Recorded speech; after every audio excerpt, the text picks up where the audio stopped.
Alrighty. Welcome back to the podcast, our podcast, the podcast, Interesting Podcast. Yo. Let's try to say that 5 times fast. No. Okay. You already did it. Fuck. All right. Welcome back to the podcast. A lot of news, funny enough, happened. So, a lot of Bing chilling. A lot of Bing chilling. So, we had, I don't know if I know you're not much on Twitter, but we had Shazam versus Sentinels drama on Twitter. Shazam versus Sentinels. Yeah, Shazam is throwing shade at Sentinels. So if you didn't know, so for people who don't know, that was an interesting fucking hot take we had. So if you guys don't know, Sentinels came out like this, like a little meme thing where like, you know how everyone's like, oh, they don't really have a strat, they just go and kill. Yeah. So like they made this funny thing where it's like the new coach came in, he's like, yo, Tyson, what is this? And he showed the video. He's like, them just scrolling, like having a wheel and they're just picking random strats. And then Shazam was like, oh yeah, I did see that meme. Yes. Then Shazam was like, replied to it. He's like, oh yeah, you know, I did that too when you guys wanted to bring Shroud instead of a controller, and you guys didn't care about winning when I actually did. Essentially, he's like, you guys didn't really care about winning last year, but I did, and you guys made me suffer for it. And then everyone was like, oh. And then it was so funny because Shroud just caught strays for no reason. Yeah. What the hell did Shroud do? Yeah, and then Shroud just tweeted, question ... And then I was like, Shroud was like, dude, I'm catching strays for no reason. Dude, Bro, you don't just like tweet, you don't just like at Shroud like that. Yeah, it was like, the fuck? Like, why is Shroud getting involved? It was like such an unnecessary thing. And then like the owner of Sentinels came out and was like, that's completely not true. I don't know why you're bullshitting. Then he added George Geddes. He's like, George Geddes, you believe this shit? And then George was like, dude, I'm just chilling. And then everyone's just brought into it. George got brought into it. Shroud got brought into it. But bro, Shazam says it like they were winning before Shroud too. Yeah. Right? They were still like they were on the decline. It was definitely on the decline. I don't know. Newsflash Shazam. Sentinels hasn't been good since like season 1. Yeah. It's like I'm not gonna lie to you. Up, like relax. you guys are not a top 5 team. Sorry about it. Not anymore. It's not like you were winning. It was definitely on the decline, but like then that whole thing's like then someone like some random comment. Dude, it was so funny because in the comment section, Sabrosa got in and he ratioed Sentinels, and then Shank started instigating. Everyone just, bro, you know it's real when Shank stops. Shank just stops and just instigates. I love when it comes to drama, this Valorant community collectively comes and just instigates. Be like, oh, me personally, I wouldn't let him say that to me. And then you bring owners in, and it's like, what the fuck is going on? Yeah. It's great. You know what I love? I also love the Leviathan social media guy because he brought a meme. He made a meme where it's like South America and North America is all fights. In South America, everyone just loves each other. We're all just chilling and everything. But North America, we're all just like bloodthirsty at each other. We have like drama. God, I love our community. Like when it comes to drama, everyone's just like, oh, I'm just gonna cause so much mayhem. Like I'm gonna act like a menace. Yeah, no, it's definitely, I love it. So we need more of that. I think we just need more drama, and then of course no bloodthirsty drama, just banter and shit. It's good for the community. I think bloodthirsty drama is kind of fun though. You know, he should fight Shazam should have a boxing match with Shroud. No, with not Shroud, with the owner of Sentinels, because they just got into a beef on Twitter. They should have boxed, but then I realized like Sentinels owner, he's like 57 or so like that. I don't know. He's old as shit. So like I don't know how that would work. It's like that age-old question: can you fight Putin? Putin's like 70. Shazam's a bitch. I don't know. Yeah, I don't know why you still hate Shazam. Why do I hate Shazam? I haven't liked Sentinels forever. Is this the Cloud9 fan coming out of you? No, it's that there aren't Sentinels fans. Okay, yeah. There are Tens fans. There are Shazam fans because like that they're a streamer team. No one likes them because they're good. People like them because they're like, oh, I like their stream, right? Hey, but they actually have a team now. They actually, they got pros. Come on. They got pros now. What do you mean? They got 2 champion winners from Loud. They got Depth and Zekin, and now they have 10 still. Come on. No, yeah, but it's kind of funny. I love the drama. Maybe they'll get better. Yeah. I guess we'll see. Yeah, no, we'll see. I mean, they played in the, what was it? The Tarek. Did you see the Tarek and Ludwig tournament? Yeah. It was fucking sick. I was having a blast. I like how it was such a vibe. Like the commentators they were all just sitting in a couch, just talking. I feel like it was just they should do that more often. Just a chill thing. It doesn't look as professional for like the main stage or anything. Oh like yeah, that. no, but watch parties, we should like definitely do it. If we ever get access to Masters watch parties, we should just get a couch and we just start watching we should just go to your basement. You could buy the couch. I'll bring a couch, let's fuck it. Or we'll just use your basement. We'll just use we'll just put on the TV. I don't have a basement. Yes, you do. God, stupid. God. Yeah.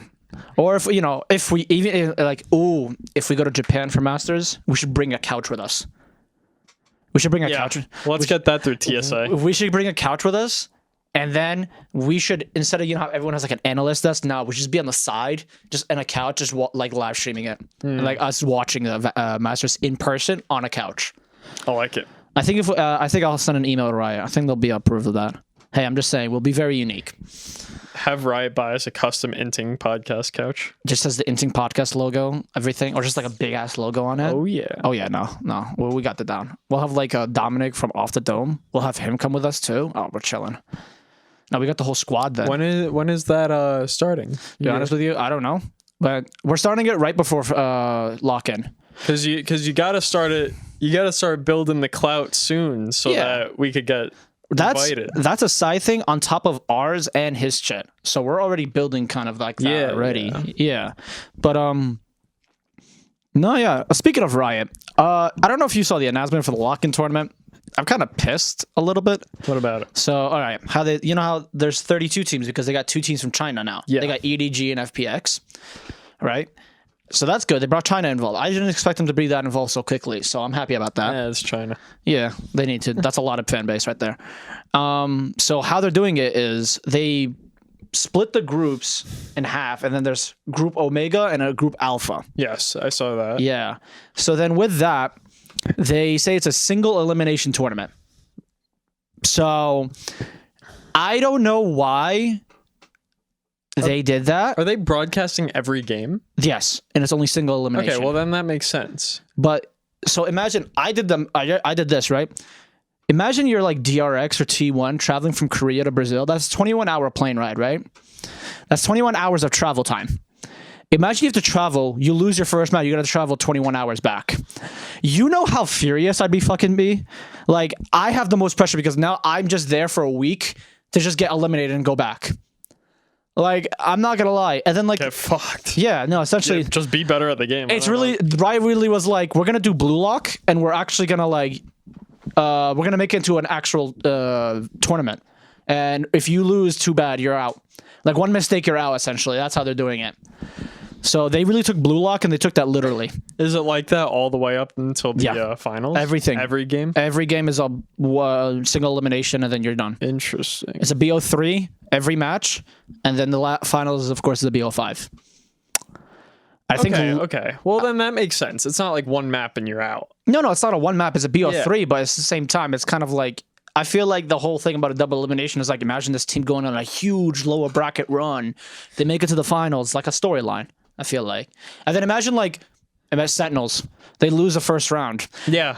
No, that would be then like you see the that viewership would probably like fucking plummet because a lot of Valorant fans are mostly Sentinels right now.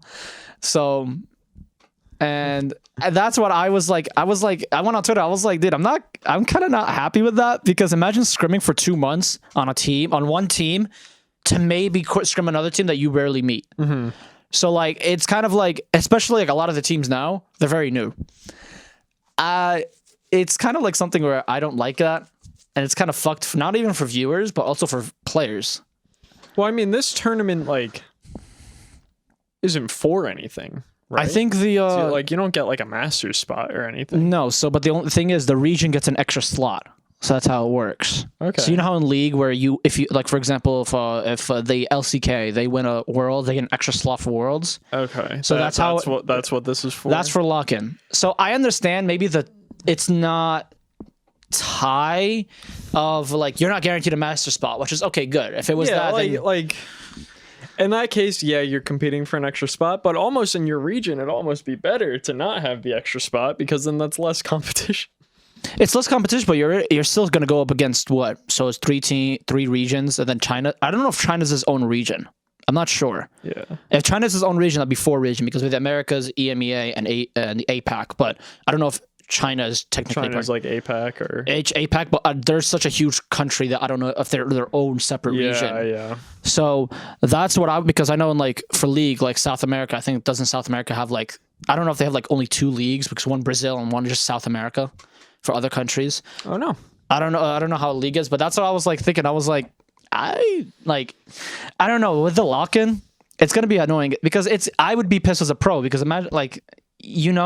So I don't know if there's just time constraint because they have to go through the whole like actually they have to play the game like the weekly games they have to play, and then they have to go through Masters, and then like they have Masters in June. So what?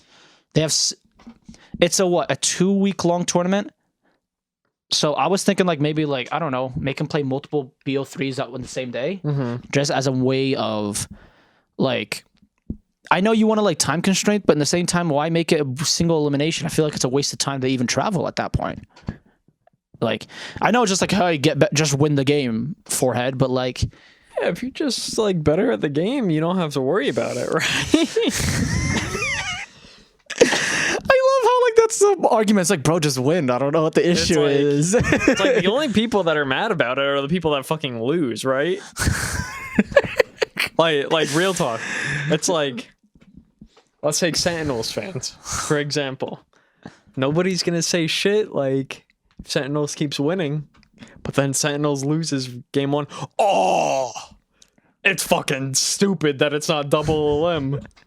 But if Sentinels was winning, right? Yeah. If they kept winning, they'd be like, sorry, it's single elim. Sorry, we got you. Yeah, we got you. Sorry, it was completely out of our hands. Yeah. So the only people that are gonna care are the people that are fans of shitty teams. Oh my god! But I mean, not saying that you should be a bandwagoner, but if your team was better, this is all sarcasm. I hope everyone knows this. I'm not actually like an idiot. I feel like some people don't understand the sarcasm. It's like my sense of humor is just like super dry. Yeah. And people are like, wait, is he serious? Does he actually hate Shazam? Does he think Sentinels is a shit team? Why does he hate Sentinels? Like, no, I think they're a shit team, but I don't hate them. No, we don't hate anybody. We just like to make fun of people. Yeah. It's like it's all out of love. It's out of love. We don't want to kiss you, but it's out of love. Don't make that noise. I don't know why you're making that fucking noise. Like, why'd you have to do that? Oh my god. And also Lotus is now on the map pool, ranked map pool now. They just updated it. I played it I played the Lotus only queue once. Call me throwing my games. I only played it once, and then I found out it was Swift play, and I was like, I'm not playing this. I just don't like Swift play. Not that I think it's like bad. It's just that like you get like 2 buy rounds a half, right? Like I guess some people have said like, oh, it's you get more reps quicker. I don't know. I feel like I'd learn the map more if I just got to spend like a whole 45-minute long game on it rather than 3 10-minute game, you know? So, yeah, if I can play like a game or 2 of unrated on Lotus, I can really understand the map. Yeah, exactly. Except just playing Swift play, I'm like, I don't know what's going on. In Swift play, it's like it's not like the rounds are still the same length. It's just that there's less of them, but then like there's breaks in between games, like more dead time that you're not able to learn the map. Which, unfortunately, call me throwing if you catch me in a ranked game, but oh no, I haven't even touched the map yet, so I'm probably I'm about to have a rude awakening when I throw. I wouldn't know who's meta, who's like good in the game, who's bad at the game. Like I saw that they released some patch notes that like Breach is able to work through like different walls now or something, and I'm like, I didn't know that he wasn't able to do that in the first place. Apparently, it was just a bunch of bugs fixes and like the rotating the door. They made it just sounds like quieter instead of because apparently everyone's saying it's like mad fucking loud. They just made it quieter. So I mean, I was gonna start playing. I hope Lotus is a good map. Again, it's anything's better than Breeze. I played it. Like the one time I played in Swift play, it seemed all right. It it seems very big, but like I know Haven is similar, but like I don't know, Haven to me doesn't feel like that big of a map, even though I think technically Yeah, it right? is like the biggest map. It's one of the biggest. I think it was Breeze, and I think Haven technically was one of the biggest maps. Or did I say Breeze? No, Haven is. No, Yeah. you said it. But Haven I said was Haven. Yeah, Okay. I'm saying because now Breeze is out. I think Haven and Lotus right now are probably the 'cause, like, biggest maps. Even though Haven is big, it's still pretty tight.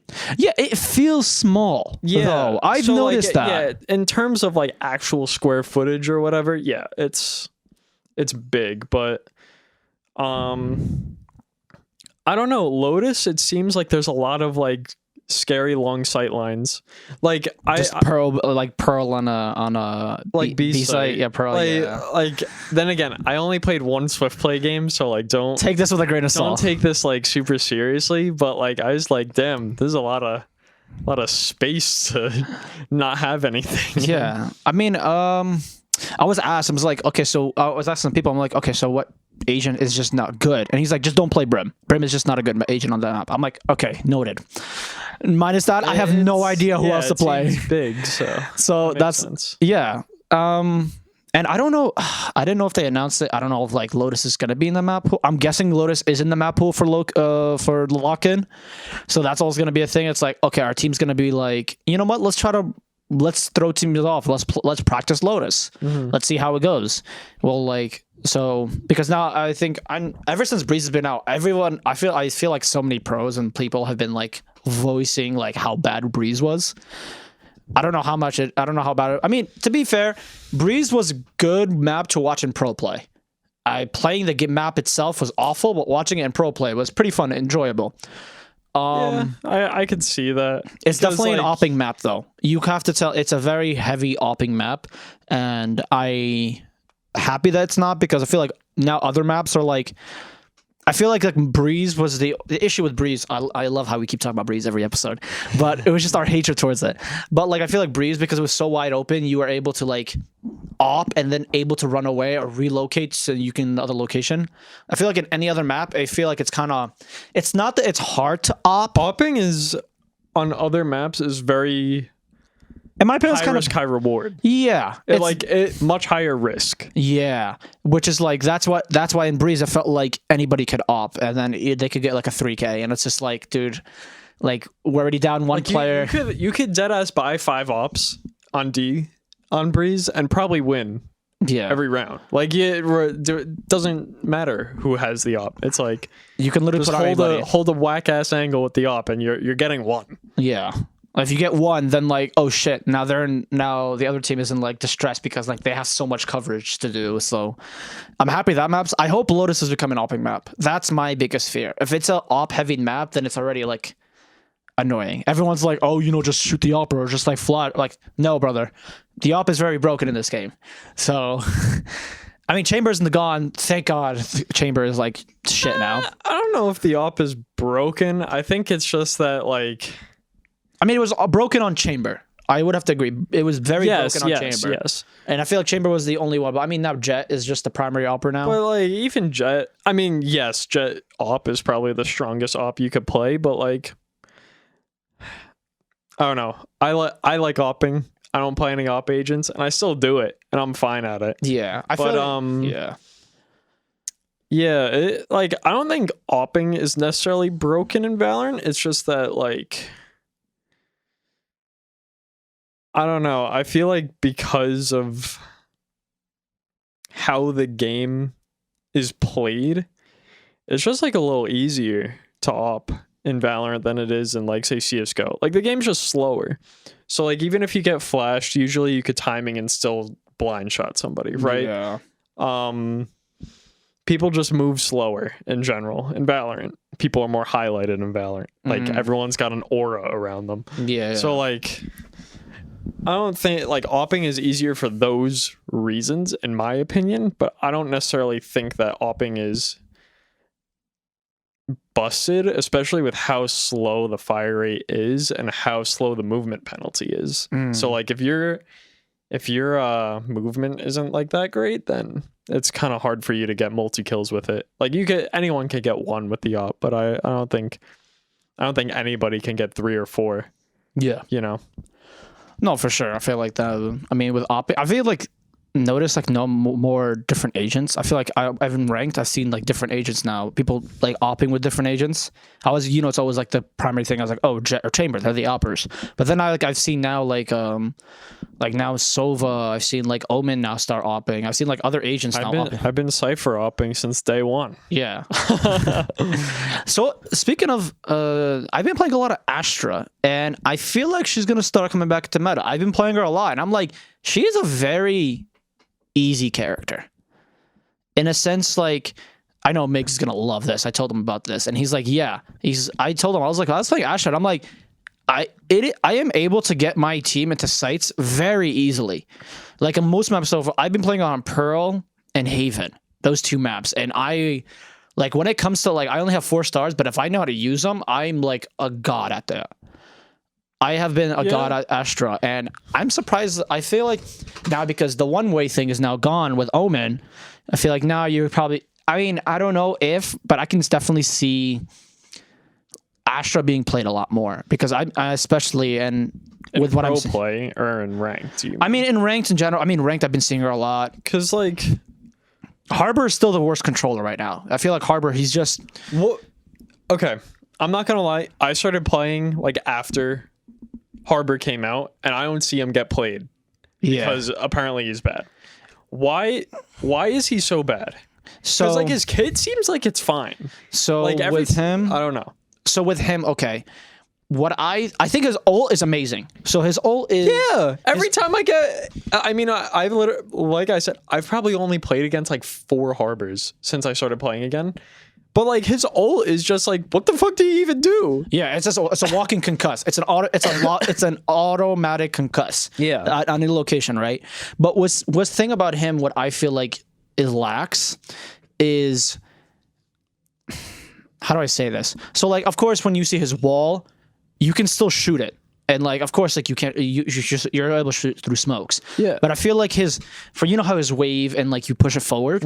I feel like if you're able to rotate it and put it in an angle where you can push something, it makes it easier, because it makes it easier for us to like think about it. Okay. But I feel like he's so one-dimensional. He's easy to read. You have to push it forward. So it's like he's gonna push it forward and he's gonna run towards it. Yeah, so it's so easy. If you just okay. If we're able to angle not his curve wall, not the long one, the short one, the wave up. If you could almost put it like a sage wall that moves forward. If I'm able to angle it in a way where I can put it and then able forward, I feel like the agent would be much stronger. Okay. And I feel like his hot take, I feel like this would make his character very good.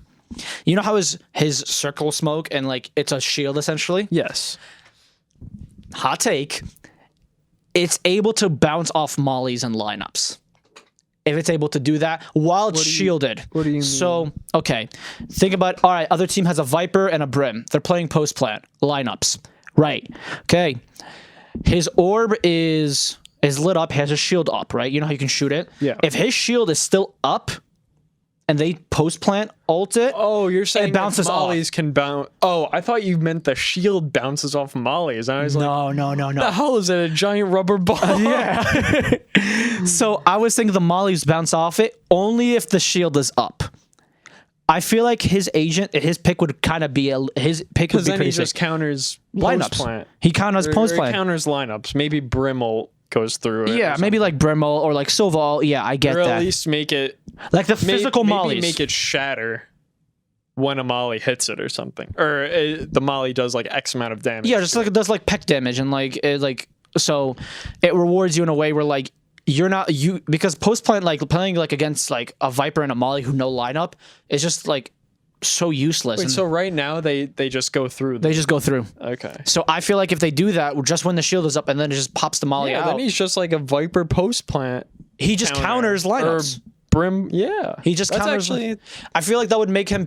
I mean, of course, he would be shit as a single controller agent. You would have to still pair him up with another agent, a smokes agent. You could maybe trade out a duelist or an initiator for him. Though. Yeah, I think if you combine him with like an Astra and him, or like an an Omen or him, I feel like that'd be really sick. Could even do like a Viper in him and just have like a million walls. That'd be sick. And like you could throw fake lineups. I feel like yeah. So like imagine on Fracture you throw like two walls like on A side, and then like actually you're throwing mad to you. So I was like, oh guys, I can't see shit. Everyone rotate. Like, ooh, that'd be sick. I feel like if you like, I feel like, and if his wall like lasts a little bit longer as well. I feel like just small tiny things. He needs tweaking, and he'd be just a all right. little bit. It's not like his kit is bad. It's just like the implementation isn't amazing for sure. And I feel like just his wall, his like upwards wall, if you can angle it like a Sage wall and push it, amazing. If you can make the orb, if you can make it bounce off only when the shield is up, great. And if you make his little wall, like his designated wall his long wall, if you make it longer and hot, like longer lasting, I feel like if you just do those like a little bit of those tweaks, he'd be a good agent. He wouldn't be, I don't think he'll be broken, but he'll be a good agent. Like he'll be like, okay, you know, he's a niche pick, but he's still a good pick.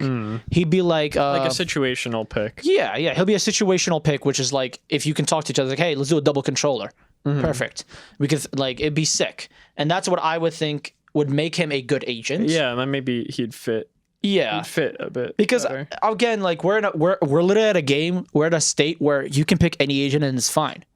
And of course, maybe minus Chamber, but like minus Chamber and Harbor, you can pick any agent and they're fine. And I feel like if you just buff Harbor just a little bit, then that solves his problem. Solve his problem. You can play any agent. Creativity will be out of this world. So with that, I think that would be a perfect pick. I don't know if they're probably gonna do it after lock-in, because imagine doing an agent buff or nerf right before lock-in. That'd fuck everything. Major one, yeah. Yeah, that would fuck everything up.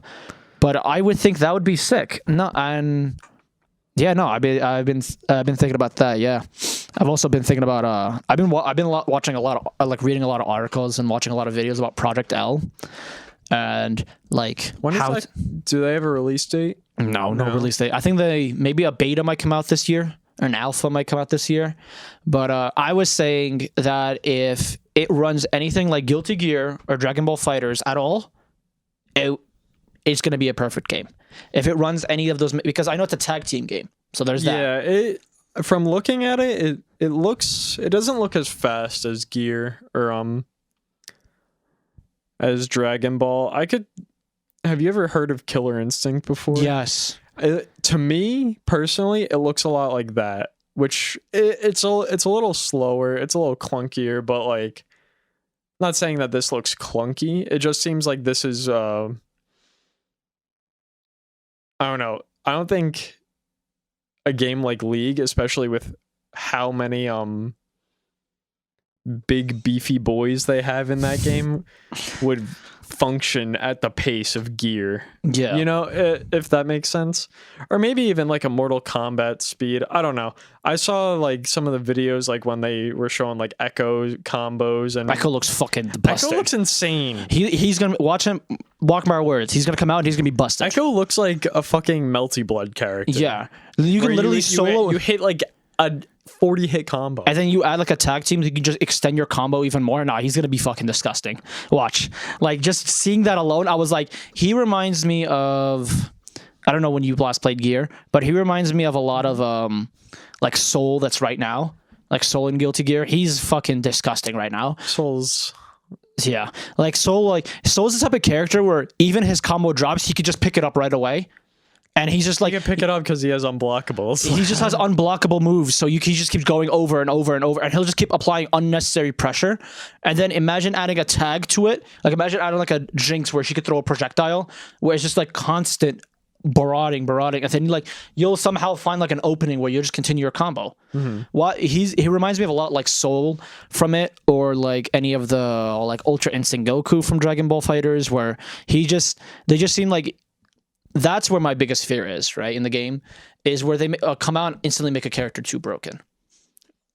Well, I also think that no matter what, I mean, maybe not no matter what, but I think there's a good likelihood that the game is super unbalanced when it comes out, because this is Riot's first fighting game. It's not saying that they have shitty people working on it or anything like that. It just happens. It's just that it's a new concept. And then you also have to think there's a balance between You want to make some people good because they'll draw attention, if that makes sense. This is something that the Valorant devs actually addressed when like Yoru came out. Remember when everyone thought he was busted? Yeah. Like, and then they realized he was kind of garbage. But like people were like, oh my God, they're only making him this good, so people pick up the game or whatever. But I definitely think to an extent that's a factor, because like in Gear, for example, like Soul, he's the main character of the series and he's busted. Like the main characters in the storyline get like crazy buffs. Yeah. And not saying that they do it to draw people, but like they do it to build some sort of hype for the characters.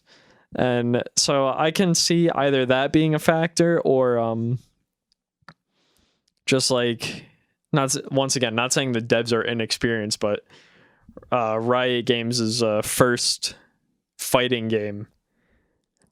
It's a new genre. It's bound to be interesting. Because again, whether it's interesting in an amazing way or a not great way, I don't know yet. But it's gonna be something.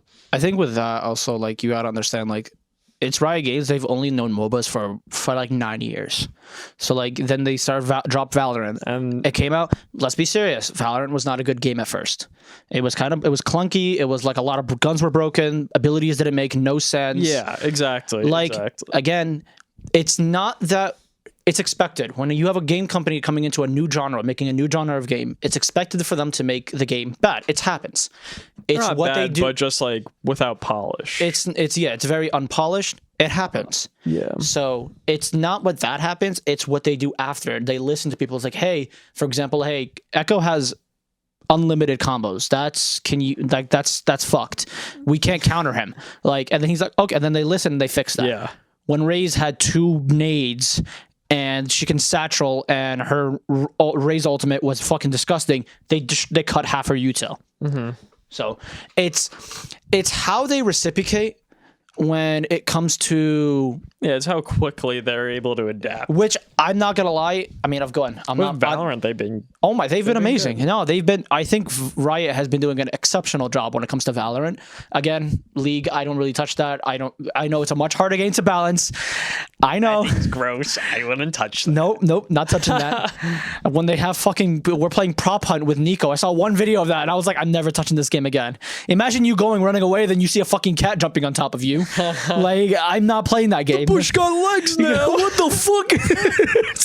The shit's like running, and then he's like, dude, it really reminds me of Gary's mod prop hunt.